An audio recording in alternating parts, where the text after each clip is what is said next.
Hello students, welcome to my channel simplified classes. मैं हूं doctor निशा। आज हम पढ़ेंगे बच्चों चैप्टर 3 एटम एंड मॉलिक्यूल। तो इसमें हमें पढ़ना है पार्ट 3। तो पार्ट 3 में हम पढ़ेंगे व्हाट इज़ मॉलिक्यूल्स के बारे में। लेकिन चैप्टर स्टार्ट होने से पहले मैं आपको बता देती हूँ बच्चों, फर्स्ट पार्ट में हमने क्या पढ़ा था, that laws of chemical combination. इसमें दो लॉज थे, laws of conservation of mass और दूसरा था लॉज ऑफ कॉन्स्टेंट प्रोपोर्शन। उसके बाद सेकेंड पार्ट में हमने पढ़ा व्हाट इज़ एन एटम। उसके बाद एटम्स के सिम्बल्स पढ़े हमने, आफ्टर दैट एटॉमिक मास पढ़ा, और लास्ट में हमने क्या पढ़ा, हाउ डू एटम एग्जिस्ट। और इसके रिगार्डिंग दो क्वेश्चंस थे, वो भी हमने कंप्लीट कर लिया। सो स्टार्ट करते हैं part 3 with what is molecule. तो मॉलिक्यूल क्या है? A molecule is in general a group of 2 और more atoms that are chemically bonded together, that is tightly held together by a attractive force. तो ध्यान से समझिए बच्चों, क्वेश्चन काफ़ी बार आता है। मॉलिक्यूल क्या हो गया? ये ग्रुप ऑफ, या तो ये दो या दो से ज़्यादा एटम्स अगर केमिकली बॉन्ड बना रहे हैं, और उसमें क्या हो रहा है कि जब बॉन्ड बना रहे हैं वो टाइटली हेल्ड कर रहे हैं एक दूसरे से विथ एन अट्रैक्टिव फोर्स, जिसको आप क्या बोलोगे? मॉलिक्यूल बोलोगे। मैं एक बार फिर से रीड कर देती हूँ, अगर आपको एग्जाम में आता है लिखने के लिए what is molecule. So what you are going to define, a molecule is in general a group of 2 और more atom that are chemically bonded together, that is chemically bond together होगा तो definitely क्या होगा? Tightly held together by a attractive force. कौन सा force इसमें? Attractive force.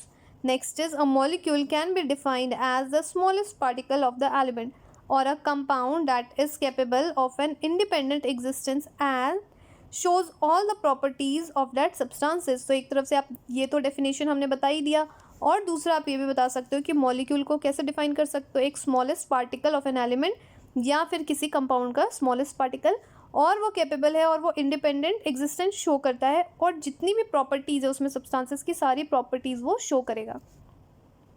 Atoms of the same element or of a different element can join together to form a molecule.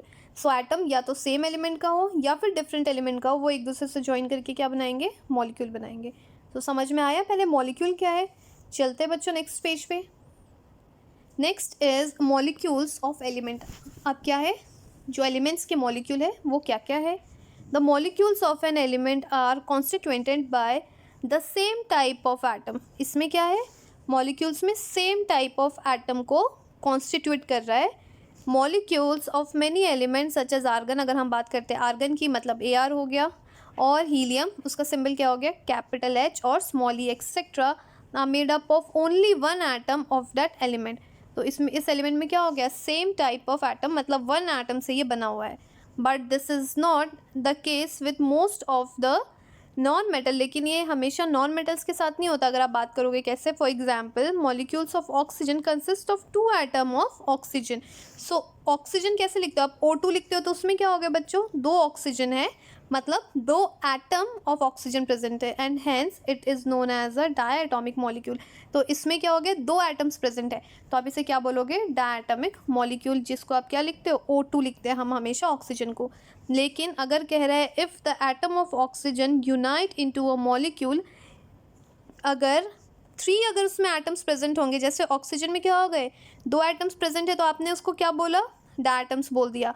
और अगर oxygen में अगर बच्चों 3 एटम्स प्रेजेंट हो गया इंस्टेड ऑफ एन यूजुअली 2, तो क्या होगा? वो O3। O3 को हम क्या बोलते हैं? ओजोन बोलते हैं। तो O3 में क्या हो गया? 3 एटम मॉलिक्यूल्स इसमें प्रेजेंट हो गया। The number of atom constituting a molecule is known as its atomicity. तो एटॉमिसिटी क्या हो गया कि जिस भी मॉलिक्यूल में जितने एटम्स प्रेजेंट है उसको हम क्या बोलेंगे? एटॉमिसिटी। तो यहाँ पे भी एक एग्जाम में आपको आ सकता है डेफिनेशन के लिए, that define atomicity. So what you going to say, the number of atom, जो भी नंबर ऑफ एटम है जो कॉन्स्टिट्यूएंट करता है इन अ मॉलिक्यूल, तो जिसको हम क्या कहते हैं? एटॉमिसिटी कहते हैं। तो जैसे हमने यहाँ पे देख लिया डिफरेंट डिफरेंट, अगर हीलियम का हो गया या फिर आर्गन का हो गया तो ये मोनोएटॉमिसिटी हो गया। 2 हमने कहाँ देखा? डायटोमिक मॉलिक्यूल, मतलब O2, उसमें 2 एटम्स प्रेजेंट है। थर्ड यहाँ पे एग्जांपल दे रखा है ओजोन के लिए O3, इसमें क्या हो गए बच्चों? इंस्टेड ऑफ 2 यहाँ पे कितने हो गए? 3 एटम्स ऑफ ऑक्सीजन यूनाइट हो रहे किस चीज़ को बनाने के लिए? O3 मीन्स ओजोन को बनाने के लिए। तो क्लियर हो गया ये चीज़ें। Metals and some other elements such as carbon do not have a simple structure but consist of a very large and independent number of atoms bonded together. Metals हो गए या फिर some other elements, जैसे कुछ example दे रहे हैं carbon का, इनके पास क्या हो गया, do not have a simple structure, इनका स्ट्रक्चर सिंपल नहीं है, लेकिन ये क्या कंसिस्ट करते हैं, very large and indefinite number of atoms bonded together, उससे बहुत सारे एटम्स बॉन्ड बना रहे हैं। So let us look at the atomicity of the some non metals, जो हमने बात की थी एटॉमिसिटी मतलब कि किसी भी मॉलिक्यूल्स में कितने एटम्स प्रेजेंट है, तो अब हम उसके बारे में बात कर रहे हैं। टेबल 3.3 यहाँ क्या शो हो रहा है, atomicity of some element, type of element क्या हो गया बच्चों, नॉन मेटल्स, नेम, और यहाँ पे atomicity.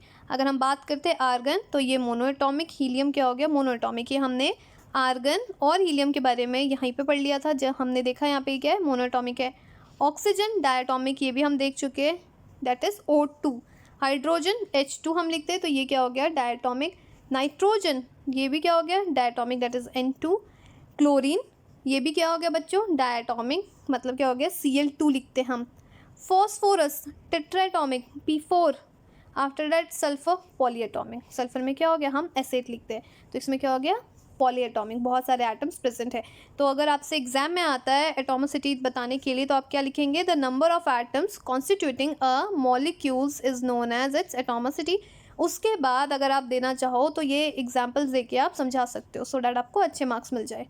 Next is molecules of compound. अब क्या हो गया, मॉलिक्यूल्स किसके, कंपाउंड के। अभी हमने ऊपर क्या पढ़ा था, मॉलिक्यूल्स ऑफ एलिमेंट, अब हमें पढ़ना है मॉलिक्यूल्स ऑफ कंपाउंड के बारे में। So atoms of different elements join together in a definite proportion, जो भी एटम्स हो गए ऑफ डिफरेंट एलिमेंट्स, वो जॉइन टुगेदर किस चीज़ में, in a definite proportion to form a molecule of compound. तो हमेशा ध्यान रखना है कि अगर atoms of different elements joins together होंगे तो वो कैसे जॉइन होंगे, विद अ डेफिनेट प्रोपोर्शन। ये चीज़ बहुत ज़्यादा इंपॉर्टेंट है, अगर डेफिनेट प्रोपोर्शन में नहीं होगा तो वो क्या हो जाएगा बच्चों, मिक्सचर हो जाएगा। तो हमेशा कंपाउंड में डेफिनेट प्रोपोर्शन में ही वो ऐड ऑन हो रहे हैं। कौन ऐड होंगे, atoms of different elements to form a molecule in a compound. यहाँ पे few example are given in table 3.4, कुछ एग्जाम्पल्स दे रखे हैं, ये हम देखते हैं। मॉलिक्यूल्स ऑफ सम कंपाउंड, ये क्या हो गया, यहाँ पे आपको कंपाउंड शो हो रहा है, आफ्टर दैट कंबाइनिंग एलिमेंट, और ये क्या हो गया, रेशियो बाई मास यहाँ पे दे रखा है। सो वाटर का फॉर्मूला क्या होता है, H2O। तो इसमें क्या क्या प्रेजेंट हो गया, हाइड्रोजन, और इसमें क्या प्रेजेंट हो गया बच्चों, ऑक्सीजन। तो हाइड्रोजन और ऑक्सीजन, तो हाइड्रोजन का यहाँ पे क्या हो रहा है, मास के बारे में बात कर रहे हैं, तो हाइड्रोजन का मास 1 और ऑक्सीजन का यहाँ पे हम रेशियो बाई मास हम क्या ले रहे हैं, 8 ले रहे हैं। नेक्स्ट हम यहाँ पे बात कर रहे हैं अमोनिया, अमोनिया का क्या हो गया, NH3। तो नाइट्रोजन का हम क्या लेंगे 14, और हाइड्रोजन का क्या होगा 3। सेम हम वैसे ले रहे हैं कार्बन डाइऑक्साइड CO2, तो इसमें 2 एलिमेंट्स प्रेजेंट है, कार्बन एंड ऑक्सीजन, तो कार्बन का यहाँ पे क्या हो गया 3:8।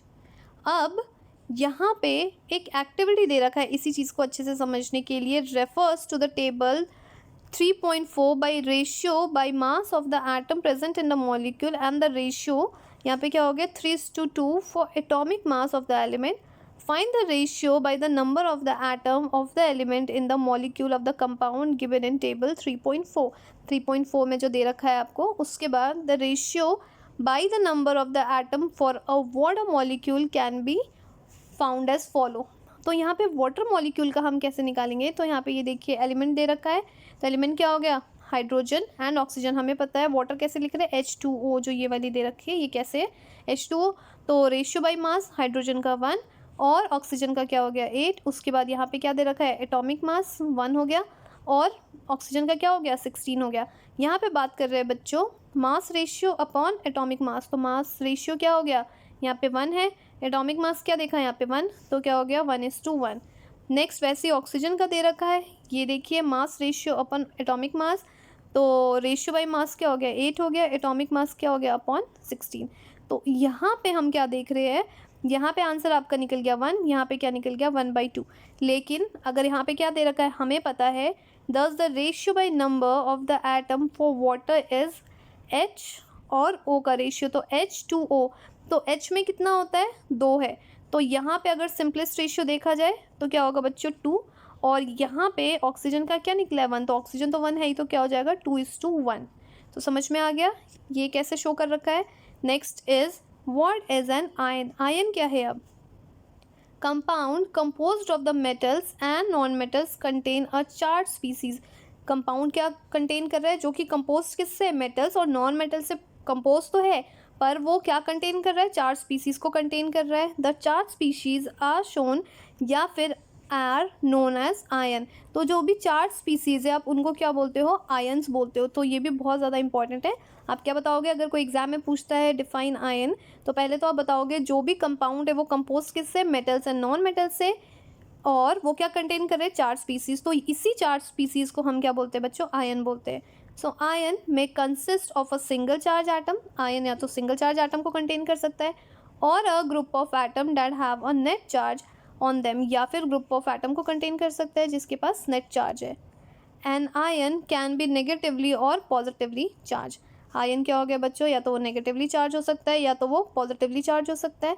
The negative charge ion is called anion. अगर नेगेटिव चार्ज है तो उसको आप क्या बोलेंगे, अनायन बोलेंगे, कंफ्यूज नहीं होना है। और पॉजिटिवली चार्ज को हम क्या बोलते हैं, कटायन बोलते हैं। टेक एग्जाम्पल ऑफ, क्या दे रखा है, सोडियम क्लोराइड, मतलब क्या हो गया, NaCl।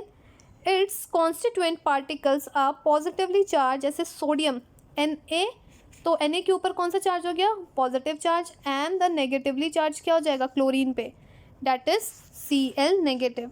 A group of atoms carrying a charge is known as a polyatomic ion, या फिर टेबल 3.6 में आपको दे रखा है।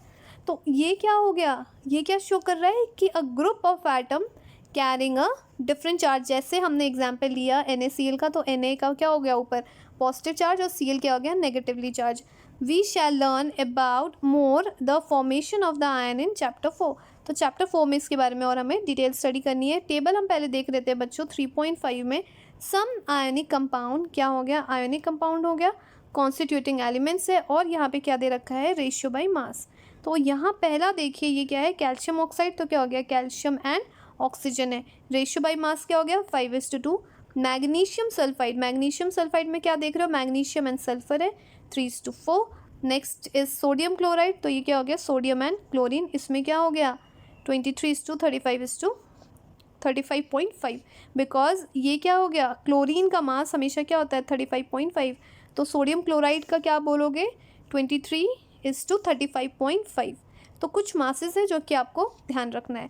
उसके बाद नेक्स्ट वीडियो में हम पढ़ेंगे writing about a chemical formula. हम केमिकल फॉर्मूला ये जो हम लिख रहे हैं, कैल्शियम ऑक्साइड या फिर मैग्नीशियम सल्फाइड और सोडियम क्लोराइड, तो ये हम कैसे लिख रहे हैं, तो इसके बारे में पढ़ेंगे बच्चों हम नेक्स्ट वीडियो में।